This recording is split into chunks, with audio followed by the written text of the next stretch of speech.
Chris Thatcher. And Chris, you mentioned before a couple of different techniques. I know you specialize in the Meisner technique and Chekhov technique. Can you give maybe a minute or two on the differences between those two techniques and what is one better than the other, or does it depend on what type of actor you are? I like to start my actors off with the Meisner technique because, you know, if you're watching a movie and you catch somebody acting, it completely throws you out of the whole story. It's hard to lose yourself in the story if you feel like someone's just saying lines or they're not really reacting spontaneously off the behavior of the other actor. So that's where I like to get them to start. We don't want acting.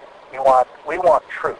One of the interesting things about the acting world is that our job as actors is to bring truth to the table so that all the imaginary circumstances, people can buy into that, so they can suspend their disbelief and go for this ride that we've created for them. But what enables the suspension of disbelief is the actor's ability to bring truth to the table.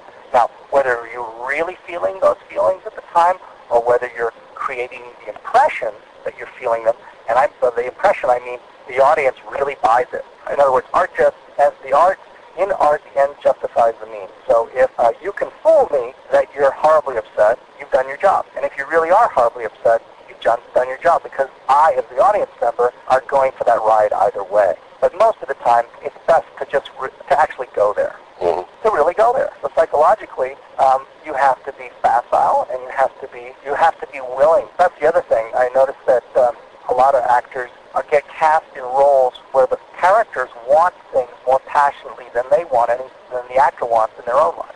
So I tell actors, you need to be passionate about your life. You need to, acting problems are life problems. So you can't play somebody who wants something very badly if you don't want anything badly in your life. The Meisner work is about being truthful in the moment, to really work off of the other person's behavior, so it's spontaneous, it's electric, it's dangerous, you don't know what the person's going to do next. It's eminently watchable. The Chekhov work, I like to use it a lot for characterization, because if you're just a bunch of talking heads out there, it's not interesting. You have to have your whole objective, everything that you want, every tactic that you're trying or intention has to be fully incarnated in your body, all the way down to your toes.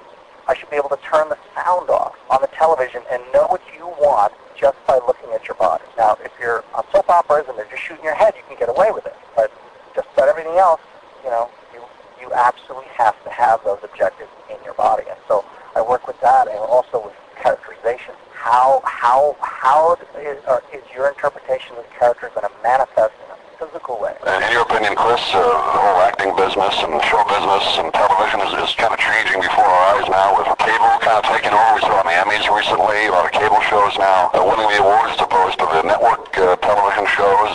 How's the business, in your opinion, right now, and is it still open for good actors? There's been all this political stuff going on with the unions and trying to get some of the union contracts to cover some of the new media, so that actors can get a better deal. Because, the existing contracts cover the existing technology. They develop new technology. It's not covered, and the actors aren't protected, and so people aren't getting paid for the way they should. And on the other hand, the studios and the producers are saying, well, you're getting paid too much, blah blah blah. It's a huge, big thing. I think what's interesting, and people should be paying attention to this, is some of the actors' strikes have caused producers to start producing a lot of non-scripted shows. So you see a lot of reality programming. That's all a result of what I would consider, bad negotiating on the part of the unions. They either weren't tough enough or they weren't smart enough. And as a result, a lot of the scripted programming has gone away, and you see a lot of stars showing up on TV who were film stars. I think the pool of opportunities has shrunk. But you know what? If you're good and you have passion for what you do and you love it, people are going to notice you. People are going to remember you. People are going to want to hire you.